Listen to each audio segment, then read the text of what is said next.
Hello hi అండి, good morning. One more mini vlog. ఈరోజైతే ఇంట్లోనే వంకాయలు టమాటాలు కాసినాయండి. వాటితోనే వంకాయ టమాటా కర్రీ చేశాను మా హస్బెండ్కి లంచ్ బాక్స్లోకి. స్టవ్ మీద ఒక గిన్నె పెట్టుకున్నాను, అందులో ఆయిల్ వేసాను. ఆయిల్ హీట్ అయిన తర్వాత కొంచెం జీలకర్ర ఆవాలు వేసుకున్నానండి.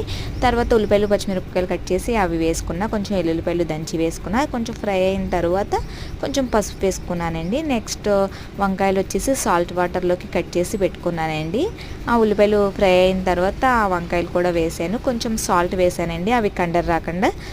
కొంచెం అది ఫ్రై అయిన తర్వాత నెక్స్ట్ టమాటాలు కూడా కట్ చేసి పెట్టుకున్నానండి. ఆ టమాటాలు కూడా అందులో వేసేసుకున్నానండి.